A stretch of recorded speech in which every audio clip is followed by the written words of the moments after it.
2022년 3월 어느 목요일 새벽, 강역 탐정사무소 50층 창문 너머로 한강이 보였다. 봄이 오기 직전의 강물은 아직 차가웠다. 강변 가로등 빛이 수면 위에서 길게 흔들렸다. 강역은 잠을 자지 않고 있었다. 키 185cm의 다부진 체형이 창가 의자에 앉아 있었다. 검게 그을린 얼굴, 짧게 깎은 머리, 오른쪽 눈썹을 가로지르는 옅은 흉터. 그는 오른손에 서류 한 장을 들고 있었다. 2시간째 같은 서류를 들여다보고 있었다. 서류는 국가정보원 내부 문건이었다. 그것도 복사본이었다. 어제 오후 6시에 한 남자가 이 서류를 들고 사무소를 찾아왔다. 남자의 이름은 한재영이었다. 나이 31. 국가정보원 분석관이라고 했다. 그는 서류를 테이블 위에 올려놓으면서 말했다. 이 문서 때문에 사람이 죽을 것 같습니다. 그리고 1시간 뒤 한재영은 사무소를 나갔다. 다음 날 아침 이해나가 확인한 바에 따르면 한재영은 사무소를 나선 지 2시간 후 서울 마포구 성산로 고가도로 아래에서 교통사고로 사망했다. 강역이 서류를 내려놓았다. 국가정보원 내부 문건. 제목은 비밀 협력자 명단 V1 2차 갱신본이었다. 북한과 연계된 것으로 의심되는 국내 협력자 12명의 이름과 소속 기관이 적혀 있었다. 그 12명 중에 현직 국회의원이 3명 포함되어 있었다. 강역의 손가락이 책상을 3번 두드렸다. 세종, 사무소 중앙에 은빛 로봇이 회전했다. 탐정님 말씀하십시오. 한재영, 오늘 밤 마포구 성산로 교통사고 피해자. 관련 기사 전부 수집하고 사고 현장 CCTV 데이터 요청해. 수집 시작합니다. 강역이 전화기를 들었다. 새벽 4시였다. 그래도 형에게 전화를 걸었다. 강민혁이 3번 만에 받았다. 혀가. 새벽에? 형. 국정원 문건 들어봤어. 전화 너머에서 침묵이 짧게 흘렀다. 무슨 문건? 비밀 협력자 명단 V1. 이번 침묵은 길었다. 혀가. 그거 어디서 났어? 의뢰인한테. 그 의뢰인이 오늘 밤 죽었어. 강민혁의 목소리가 낮아졌다. 조심해라. 그 문건이 진짜라면 이건 네가 생각하는 것보다 훨씬 큰 거야. 알아. 그러니까 전화한 거야, 형. 새벽 5시. 이해나가 사무소에 들어왔다. 그녀는 항상 강역보다 빠르게 움직였다. 가방을 내려놓으면서 이미 태블릿을 들고 있었다. 오른손에는 편의점 김밥이 들려 있었다. 탐정님. 밤새 계셨어요. 응. 이해나가 강역의 책상 앞 의자에 앉았다. 김밥을 한 입 베어 물면서 태블릿을 펼쳤다. 저도 봤어요. 세종 알림으로요. 한재영 씨 사고 기사. 어떻게 봐? 이해나가 화면을 넘기며 말했다. 사고 현장 사진이에요. 차량 파손 형태를 보면 정면 충돌인데 상대 차량 번호판이 없어요. 뺑소니 처리됐는데 상대 차량 목격자가 한 명도 없어요. 새벽 1시가 넘은 시간이었으니까. 그런데요. 이해나가 화면을 확대했다. 한재영 씨 차량 블랙박스가 없어요. 원래 달려있던 자리인데 떼어낸 흔적이 있어요. 강혁이 몸을 기울여 화면을 들여다보았다. 사고 전에 누군가 블랙박스를 제거했거나 사고 직후 현장에 먼저 접근해서 가져간 거야. 2번째가 더 가능성 높아요. 이해나가 말했다. 첫 번째라면 한재영 씨가 여기 오기 전에 이미 표적이 됐다는 건데, 그러면 이 사무소에 오는 것 자체를 누군가 알고 있었다는 거잖아요. 그 가능성도 배제할 수 없어. 이해나가 김밥을 한 입 더 먹으면서 태블릿을 계속 조작했다. 강혁은 그 모습을 잠깐 바라보다가 말했다. 저혈당 예방. 맞아요. 이해나가 진지하게 대답했다. 탐정님도 드실래요? 참치 마요예요. 강혁이 받아들었다. 이해나가 한재영의 신원 자료를 화면에 띄웠다. 한재영, 2022년 기준 만 31세, 서울대 국제관계학과 졸업, 국가정보원 분석팀 4년차 근무, 독신, 가족은 모친 한 분. 특이 사항으로는 6개월 전부터 내부 감찰 대상에 올랐다가 석 달 전 혐의 없음으로 종결, 내부 감찰, 강혁이 그 부분을 짚었다. 뭐가 문제였는데 문건 유출 의혹이었어요. 그런데 혐의 없음으로 종결됐죠. 강혁이 서류를 다시 들었다. 이 문건을 가져와서 나한테 보여줬어. 왜 나한테 왔을까? 이해나가 말했다. 탐정님이 전직 총경이고 현직 검사 형이 있으니까요. 그리고 탐정사무소라는 게 경찰도 검찰도 아닌 외부자잖아요. 문건이 조직 내부 문제라면 외부자가 필요했을 거예요. 그래. 그런데 여기 오는 걸 누군가 알고 있었다면 강혁이 일어서며 말했다. 한재영 모친 연락처 찾아. 2022년 3월 14일 오전 10시 한재영의 모친 서순이는 마포구 망원동 빌라에 살고 있었다. 70대 초반의 여자였다. 아들의 사망 소식을 들은 지 6시간이 지났지만 그녀는 울지 않았다. 눈이 건조하게 말라 있었다. 충격이 너무 커서 눈물이 나오지 않는 상태였다. 강혁이 그녀 맞은편에 앉았다. 아드님이 어제 저희 사무소에 오셨어요. 서순이가 고개를 들었다. 알아요. 재영이가 어제 낮에 전화해서 탐정한테 가야 한다고 했어요. 위험한 것을 알고 있다고. 어떤 위험인지 말했어요. 서순이가 잠시 생각했다.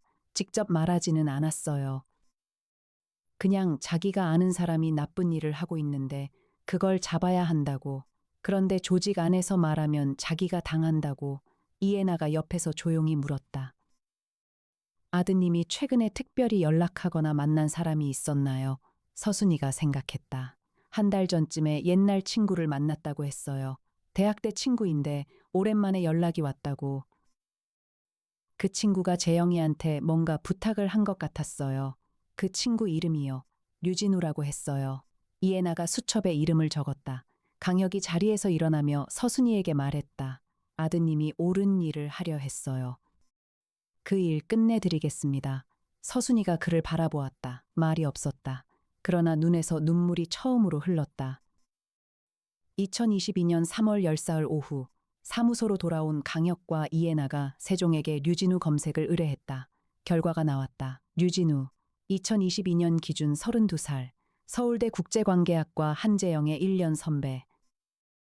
졸업 후 정치권에 입문해 현재 여당 유력 국회의원 이도헌의 보좌관으로 근무 중. 강혁이 그 결과를 보고 조용히 말했다. 이도헌, 이해나가 화면을 넘겼다. 이도헌 의원, 61살, 사선 국회의원. 현재 국회 정보위원회 소속. 그리고 이해나가 잠깐 멈췄다. 국정원 문건에 이름이 있는 3명의 국회의원 중 1명이에요. 강혁이 책상을 3번 두드렸다. 구도가 선명해졌다. 이도헌 의원이 비밀 협력자 명단에 포함되어 있었다. 그 명단 문건을 한재영이 확보했다. 한재영의 대학 선배 류진우는 이도헌의 보좌관이었다. 류진우가 한재영에게 접근해 문건을 빼낼 것을 요청했거나 아니면 문건의 존재를 역으로 알아내기 위해 접근했을 가능성이 있었다. 류진우가 한재영한테 접근한 건 문건을 없애기 위해서였을 거야. 이해나가 고개를 끄덕였다. 이도헌 의원이 자기 이름이 포함된 문건의 존재를 알아냈고 보좌관 류진우를 통해 원 출처인 한재영에게 접근한 거죠. 그런데 한재영이 오히려 문건을 외부로 유출하려 했고 그래서 죽였어. 사무소가 조용해졌다. 이해나가 안경을 고쳤으며 말했다. 탐정님, 그러면 이 사건은 단순한 문건 유출이 아니에요. 현직 국회의원이 적대 세력 협력자라는 게 사실이라면 이건 국가안보 문제예요. 그리고 그 사실을 덮으려는 사람들이 한재영을 죽인 거야. 강혁이 자리에서 일어서며 형에게 전화를 걸었다. 형, 혀가.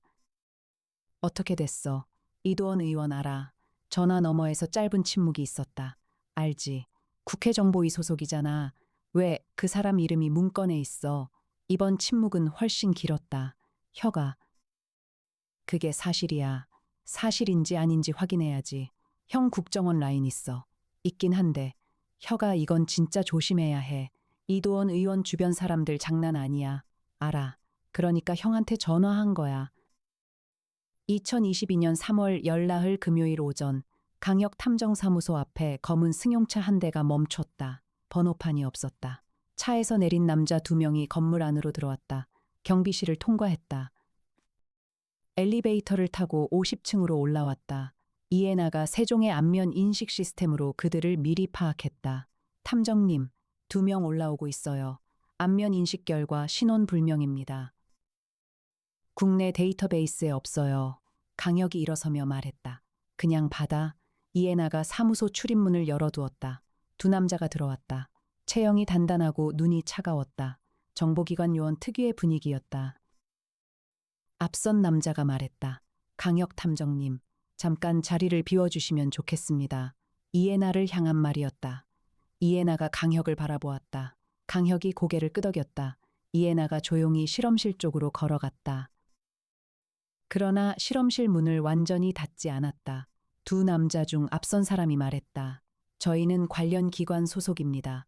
어제 강혁 탐정님께 전달된 문건에 관해 말씀드리러 왔습니다. 강혁이 팔짱을 끼며 말했다. 관련 기관이 어디야? 말씀드릴 수 없습니다. 그러면 나도 할 말 없어. 남자가 눈을 가늘게 떴다. 그 문건은 국가 기밀입니다. 외부에 유출되어서는 안 됩니다. 나한테 가져온 사람은 죽었어. 사고였습니다. 사고. 강혁이 천천히 그 말을 반복했다. 그 사람 차 블랙박스는 왜 없어졌어? 남자의 얼굴에 변화가 없었다. 그러나 오른손 손가락이 미세하게 움직였다. 강혁이 그것을 보았다. 문건은 제가 갖고 있어요. 그리고 그 내용은 이미 안전한 곳에 보관해뒀어요. 저한테 압력을 넣어도 소용없다는 거 알고 오셨죠? 남자가 자리에서 일어나며 말했다. 탐정님, 이 일에서 손을 떼시는 게 건강에 좋습니다. 건강엔 자신 있어요. 두 남자가 나갔다. 이해나가 실험실에서 나왔다. 그녀의 손에는 소형 녹음 장치가 들려 있었다. 다 녹음했어요. 강혁이 그녀를 바라보았다. 역시. 그리고 세종이 두 사람 이동 경로 드론으로 추적 중이에요. 차량 번호판은 없지만 차량 모델과 색상으로 찾을 수 있을 거예요.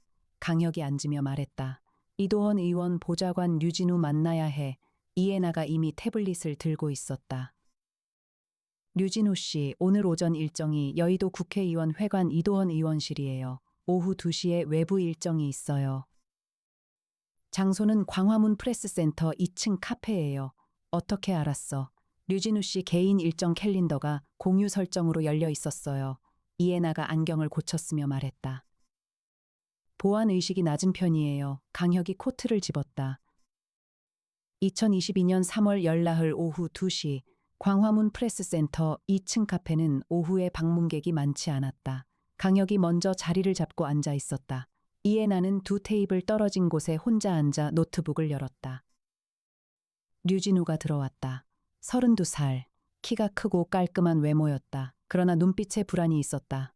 그것을 숨기려 했지만 숨겨지지 않았다.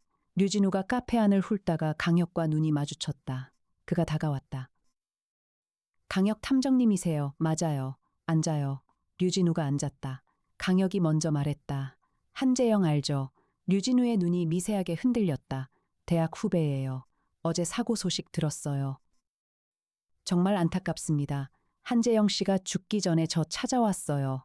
류진우가 잠시 커피잔을 들었다가 내려놓았다. 무슨 용건이었는지. 문건 들고 왔어요. 류진우의 손이 멈췄다. 강혁이 계속 말했다. 류진우 씨가 한 달 전에 한재영 씨한테 연락했죠. 오랜만에. 맞아요. 오랜만에 연락한 거예요. 어떤 용건으로. 그냥 밥이나 먹자고. 그냥 밥. 강혁이 그 말을 반복했다. 서울대 국제관계학과 선후배가 5년 만에 연락해서 밥을 먹었어요. 그 자리에서 무슨 이야기를 했어요. 류진우가 입을 열었다가 닫았다. 강혁이 낮게 말했다. 류진우 씨, 나는 한재영 씨가 왜 죽었는지 알고 싶어요. 그 사람 어머니가 아직 그 집에 계세요.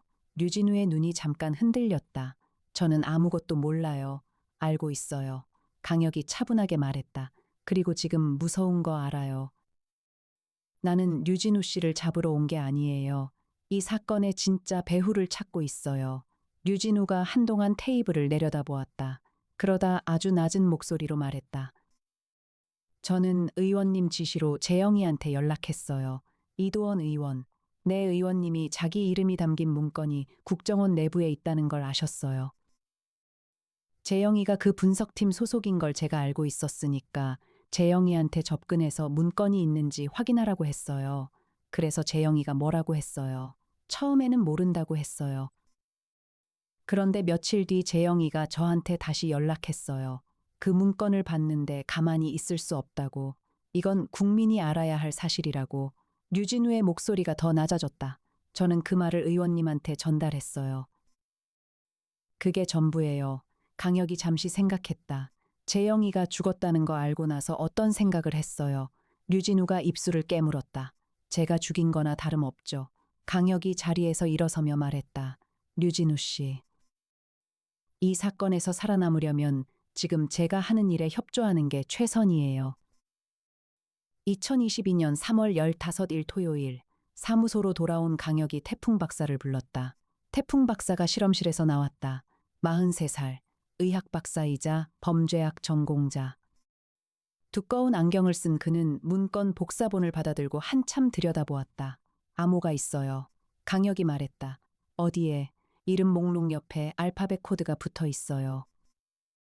그냥 분류 코드처럼 보이는데 이게 단순 코드가 아니에요. 이건 IoT 방식 암호화예요. 이에나가 다가오며 말했다. 사물 인터넷 방식이요. 맞아요. 이 코드 안에 추가 정보가 숨겨져 있을 거예요. 디코딩이 필요해요. 태풍이 문건을 들고 실험실로 들어갔다. 강혁이 이에나에게 말했다. 12명 중 이도원 의원 외에 2명의 의원이 더 있어. 나머지 2명은 누구야? 이에나가 세종에게 명령해 문건의 이름을 대조했다. 이 의원 말고 2명은 박노현 의원과 최승기 의원이에요. 박노현 의원은 야당 쪽이고 최승기 의원은 여당이에요. 여야 모두에 걸쳐 있어. 그리고 나머지 9명 중에는 전직 군 장성 2명, 방산업체 임원 3명, 언론사 부장 2명, 그리고 현직 외교관 2명이 포함되어 있어요. 강혁이 조용히 말했다. 이건 단순한 정보 유출이 아니야. 오래된 조직이야. 이에나가 고개를 끄덕였다. 비밀 협력자 네트워크예요. 여러 분야에 걸쳐 오랫동안 운영된 조직, 그리고 누군가 이 네트워크를 지키기 위해 한재영을 죽였어. 이틀 후, 2022년 3월 17일 월요일 오후, 태풍 박사가 실험실에서 나왔다. 그의 얼굴에 흥분이 어려 있었다. 태풍이 흥분하는 것은 흔치 않았다. 디코딩 됐어요. 강혁과 이에나가 실험실로 들어갔다. 화면에 데이터가 펼쳐졌다. 코드 안에 숨어있던 정보는 이름 목록이 아니었다. 거래 내역이었다. 12명의 협력자 각각이 누구에게서 얼마를 받았는지의 기록이었다. 계좌번호와 금액이 상세하게 적혀 있었다. 기간은 2015년부터 2021년까지 7년이었다. 그리고 자금의 최종 출처가 있었다. 조직의 이름이었다. 한국어로는 쓰여 있지 않았다. 영문 약자였다. MTR. 이에나가 그것을 읽었다. 태풍이 설명했다. 약자 분석 결과 미들티어 리얼리앙스라는 단체로 추정됩니다. 국내에 등록된 단체가 아니에요. 그러나 세종이 국제 데이터베이스에서 유사 명칭을 찾았어요. 세종이 화면에 자료를 띄웠다. 미들티어 리얼리앙스, 동아시아 지역 정치 공작 단체로 미국 CIA 후신 계열의 비공식 네트워크로 추정됩니다. 한국, 일본, 대만 등지에서 활동 이력이 있으며 공식적으로 해산됐으나 비공식 활동은 지속된다는 보고가 있습니다. 강혁이 그 화면을 오래 바라보았다. 국내 협력자 12명이 이 단체에서 자금을 받았어. 이에나가 말했다. 그리고 이도원 의원이 그 사실을 감추기 위해 한재영을 죽인 거예요. 이도원 혼자는 아니야. 강혁이 말했다. 12명 중 누군가가 더 움직이고 있어. 오늘 아침에 찾아온 2 남자도 그 조직의 일원이야. 2022년 3월 18일 화요일, 세종이 이도원 의원의 동선을 추적했다. 드론과 외부 CCTV 분석을 통해 이도원 의원이 지난 이틀간 2차례 비공개 장소를 방문한 것이 확인됐다. 2차례 모두 같은 장소였다. 서울 강남구 청담동 고급주택 한 채였다. 이에나가 그 주택의 소유자를 확인했다. 명의는 부동산 법인이에요. 그런데 법인 뒤에 개인이 있어요. 누구야? 이에나가 화면을 보며 말했다. 강태문. 나이 72살. 전직 외교관 출신으로 현재 여러 재단의 이사를 맡고 있어요. 겉으로는 문화재단 운영자예요. 문건 12명 중 전직 외교관 2명. 강태문이 그중 하나야. 세종이 즉시 확인했다. 맞습니다. 문건에 강태문이 포함되어 있습니다. 강혁이 생각했다. 이도원이 강태문한테 보고하러 갔어. 강태문이 이 조직의 실질적 운영자일 가능성이 있어. 이에나가 강태문의 경력을 더 살폈다. 강태문. 2000년대 초반까지 외교통상부 국장급, 동아시아 담당, 주일공사 역임, 그리고 여기 흥미로운 부분이 있어요. 이에나가 화면을 강혁에게 보여주었다. 강태문의 전직 활동 시기가 MTR 단체의 국내 활동 시기와 정확히 겹쳐요. 강혁이 조용히 말했다. 강태문이 이 조직을 국내에 심어놓은 사람이야. 2022년 3월 22일 목요일, 강혁이 이해나에게 말했다. 애나 씨, 잠깐 탐정사무소 직원이 아닌 사람이 돼야 해. 이해나가 눈을 깜빡였다. 어떤 사람으로요? 프리랜서 번역가. 일어 영어 한국어 가능한. 강태문 재단 행사에 접근할 수 있는 인물 이해나가 잠시 생각하다가 고개를 끄덕였다. 언제부터요? 사흘 후 강태문 재단 행사가 있어. 문화 강연회. 외부 번역가를 쓰는 행사야. 세종이 행사업체 연결 구조 파악해뒀어. 이해나가 태블릿을 들었다. 번역가 신분으로 행사에 들어가서 뭘 확인해요. 강태문 주변 인물들이야. 그리고 행사 장소가 청담동 그 주택이야. 내부 구조와 사람들 관계를 파악해야 해. 이해나가 고개를 끄덕였다. 준비할게요. 위험할 수도 있어. 이해나가 안경을 고쳤으며 말했다. 탐정님이 근처에 있으면 되잖아요. 강혁이 그녀를 바라보았다. 아무 말도 하지 않았다. 그러나 눈빛이 말했다. 그래. 2022년 3월 24일 일요일, 이해나가 번역가 이소나라는 이름으로 청담동 강태문 재단 행사장에 들어갔다. 명함까지 만들었다. 세종이 재단 측에 미리 번역가 섭외 의뢰가 들어간 것처럼 위장 처리를 해두었다. 행사 장소는 청담동 주택 1층 홀이었다. 30여 명의 인사들이 모인 문화 강연회였다. 겉으로는 동아시아 문화 교류 강연이었다.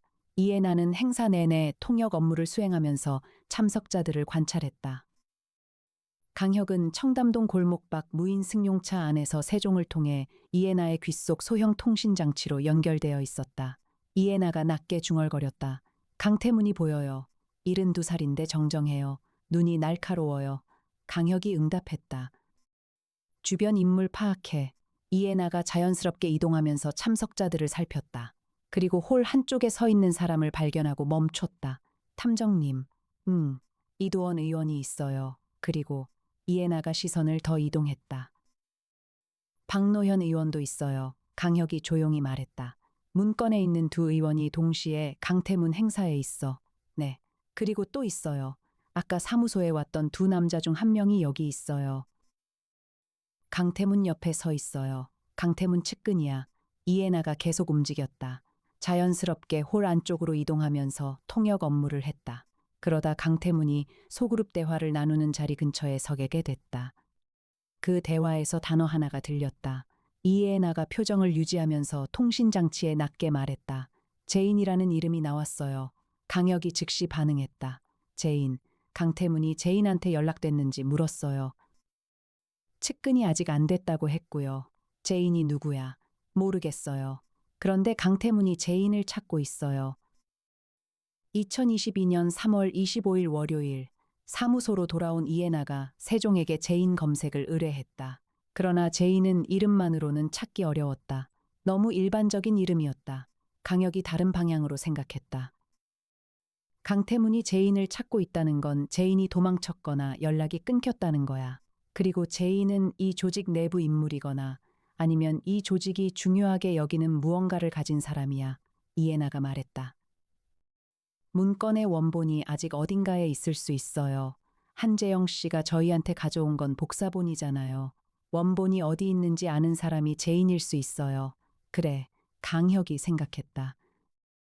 한재영이 원본을 누군가에게 먼저 맡겼을 가능성. 이해나가 한재영의 주변 인물을 다시 살폈다. 국정원 동료들, 대학 동창들, 그리고 모친, 서순이의 증언에서 하나가 떠올랐다. 한재영이 대학 때 친구 류진우 외에 또 다른 사람을 언급했다는 것. 탐정님, 서순이 씨한테 다시 가야 할 것 같아요. 2022년 3월 25일 오후, 망원동 서순이의 집을 다시 찾았다. 서순이는 사흘 전보다 조금 안정된 모습이었다. 그러나 눈 주위가 붉었다. 매일 울고 있었다. 강혁이 앉으며 물었다. 어머니.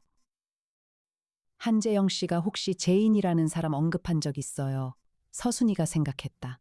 제인, 외국 이름 같은데요. 사람 이름인지 다른 것인지 몰라요. 서순이가 잠시 더 생각하다가 말했다. 재영이가 일주일 전에 여기 왔었어요.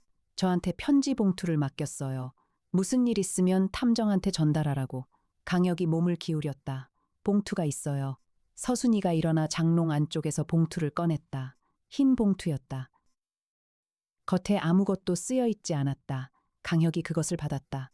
이에나가 장갑을 끼고 봉투를 열었다. 안에 종이 한 장과 작은 메모리 카드가 있었다. 종이에는 이렇게 적혀 있었다. 제인 파일은 메모리에 있습니다. 비밀번호는 1998이에요. 이 파일이 세상에 나와야 합니다. 부탁드립니다. 이에나가 메모리 카드를 들었다. 그리고 강혁을 바라보았다. 강혁이 서순이에게 말했다. 잘 맡아주셨어요. 서순이가 고개를 끄덕였다. 재영이 목해줄 거죠? 네. 사무소로 돌아와 태풍 박사가 메모리 카드를 분석했다. 비밀번호 1998을 입력했다. 파일이 열렸다. 제인 파일. 그것은 한재영이 국정원 내부에서 몇 달에 걸쳐 수집한 자료들의 집합이었다. 문건 사본만이 아니었다. 자금 이동 내역, 통화 기록 요약, 그리고 가장 중요한 것이 있었다. 영상 파일이었다. 22분짜리 영상이었다. 강혁과 이에나와 태풍이 화면 앞에 앉아 그 영상을 보았다. 영상은 어두운 실내에서 촬영된 것이었다. 화질이 낮았다. 그러나 얼굴과 목소리는 식별이 가능했다. 강태문이 있었다. 이도헌 의원이 있었다. 그리고 세 번째 인물이 있었다. 세 번째 인물은 군복을 입고 있었다. 계급장이 보였다.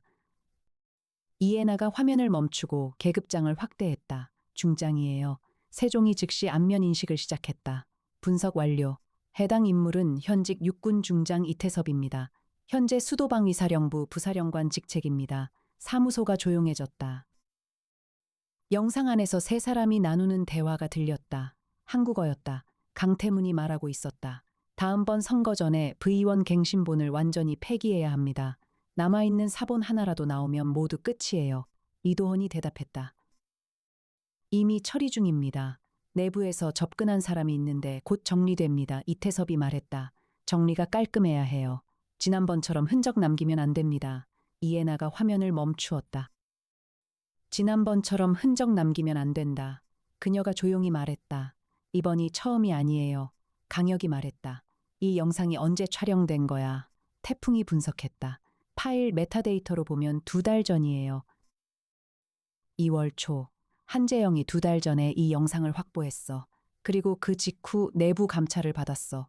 그런데 혐의 없음으로 종결됐고, 이에나가 말했다.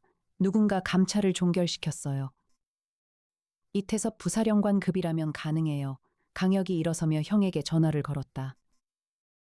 2022년 3월 26일 화요일, 강민혁 검사가 사무소로 올라왔다. 그는 영상을 처음부터 끝까지 보았다. 그리고 문건 자료 전체를 검토했다. 1시간이 걸렸다. 검토를 마친 강민혁이 강혁을 바라보았다. 혁아, 이거 진짜야, 알아. 이 영상이 공개되면 이도헌은 물론 이태섭 중장까지 줄줄이 엮여. 국정원 안에 있는 이들의 연결고리도 전부 나와. 근데 형, 이태섭 중장이 끼어 있다는 건 군 내부에도 이 조직 사람이 있다는 거야. 공식 라인으로 움직이면 정보가 셀 수 있어. 강민혁이 팔짱을 꼈다. 그래서 내가 필요한 거구나. 형 라인 중에 완전히 신뢰할 수 있는 사람 있어. 공수처 쪽 있어. 공수처 부장검사 1명. 내가 10년 같이 일한 사람이야. 그 사람한테 직접 넘겨야 해. 문건 원본 포함. 강민혁이 자리에서 일어서며 말했다. 알겠어. 그런데 혁아, 그 전에 이 자료들 안전하게 보관해야 해. 이 사무소가 표적이 될 수 있어. 이에나가 말했다. 이미 3곳에 암호화 분산 저장해뒀어요. 강민혁이 이에나를 바라보았다. 이분 없으면 탐정일 못하겠다. 강혁이 말했다. 알고 있어. 이에나가 안경을 고쳤으며 고개를 숙였다. 그녀의 귀가 살짝 붉어졌다. 그것을 태풍 박사만이 보고 조용히 실험실 쪽으로 사라졌다. 2022년 3월 27일 수요일, 공수처 이첩 준비가 진행되는 동안 강혁은 계속 한 가지가 마음에 걸렸다. 제인 파일, 그 이름. 한재영이 왜 이 파일 이름을 제인이라고 붙였을까? 제인은 사람 이름이었을까? 아니면 다른 의미였을까? 태풍 박사를 불렀다. 파일 이름 제인, 뭔가 의미가 있을 것 같아. 태풍이 생각했다. 제인, 영어로 평범한 여자 이름이죠. 그런데 비밀 조직에서 코드네임으로 쓰이는 경우가 있어요. 특히 정보기관에서 신원을 숨긴 협력자를 지칭할 때 신원을 숨긴 협력자, 이 조직 안에 자기 정체를 숨긴 핵심 인물이 있고 그 사람 코드네임이 제인일 수 있어요. 강혁이 다시 문건을 펼쳤다. 12명의 이름을 다시 봤다. 그런데 뭔가 어색했다. 있는 것, 없는 것, 어색한 것, 없는 것이 있었다. 문건에 12명의 이름이 있었다. 그런데 이 조직의 구조를 보면 국내 협력자 외에 반드시 국내 운영자가 있어야 했다. 강태문이 외교관 시절 이 조직을 국내에 심었다면 강태문이 운영자였을 것이다. 그러나 강태문도 12명 중 한 명으로 기록되어 있었다. 협력자로. 그러면 진짜 운영자는 누구였을까? 강혁이 세종에게 말했다. 세종. 제인 파일 영상에서 강태문이 사용한 표현 중 상위 지시자를 암시하는 말이 있었어. 세종이 영상 자막을 분석했다. 강태문이 영상 7분 20초에 이런 말을 했습니다. 위에서도 이번엔 반드시 정리하라고 했어요. 강태문 위에 또 다른 지시자가 있음을 암시합니다. 강혁이 눈을 가늘게 떴다. 강태문 위에 누군가 있어. 이해나가 조용히 말했다. MTR 단체의 국내 최고 책임자. 그 사람이 제인이야. 태풍이 말했다. 그러면 한재영이 그 사람 신원도 파악했을 수 있어요. 그래서 파일 이름을 제인이라고 붙인 거고요. 강혁이 메모리 카드 파일을 다시 열었다. 제인 파일 안에 서브 폴더가 있었다. 처음에는 보이지 않았던 것이었다. 폴더 이름이 리얼이었다. 태풍이 그 폴더를 열었다. 사진 한 장이 나왔다.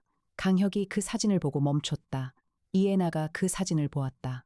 두 사람이 동시에 같은 사람을 알아보았다. 사진 속 인물은 류진우였다. 그러나 류진우 옆에 함께 찍힌 사람이 있었다. 그리고 그 사람이 강태문에게 서류를 건네는 장면이었다. 서류를 건네는 사람의 얼굴이 보였다. 강혁이 조용히 말했다. 이 사람이야. 이해나가 세종에게 안면 인식을 의뢰했다. 결과가 나왔다. 이름은 한덕준이었다. 나이 68, 전직 국가정보원 2차장 출신, 현재 안보 관련 민간연구소 소장, 이해나가 말했다. 국정원 2차장 출신이 이 조직 최고 책임자예요. 국정원 안에 있으면서 국정원 협력자 명단을 자기가 관리한 거야. 강혁이 말했다. 그러면 감찰이 왜 종결됐는지도 설명이 돼. 이 사람이 내부에서 종결시킨 거야. 이해나가 낮게 말했다. 비밀의 적이 가장 가까운 곳에 있었네요. 2022년 3월 28일 목요일, 강혁이 류진우에게 연락했다. 류진우가 전화를 받지 않았다. 이해나가 류진우의 위치를 세종으로 추적했다. 류진우 씨 핸드폰 마지막 신호가 종로구 삼청동이에요. 3시간 전이에요. 지금은 꺼져 있어요. 강혁이 코트를 집었다. 삼청동 가야 해. 삼청동 골목은 좁고 구불구불했다. 오후 늦은 햇살이 낮게 들어오고 있었다. 강혁이 세종의 마지막 위치 좌표를 따라 이동했다. 좁은 골목 끝에 낡은 상가 건물이 있었다. 3층짜리 건물의 2층 창문이 열려 있었다. 강혁이 건물 안으로 들어갔다. 이해나가 뒤따랐다. 2층 복도에 사람 하나가 쓰러져 있었다. 류진우였다. 이해나가 달려가 맥박을 확인했다. 살아 있어요. 머리를 얻어맞은 것 같아요. 강혁이 주위를 살폈다. 복도 끝에 열린 문이 있었다. 바람이 그 문을 통해 들어왔다. 강혁이 그 방으로 들어갔다. 방 안은 뒤집혀 있었다. 서랍들이 열려 있었다. 컴퓨터가 없었다.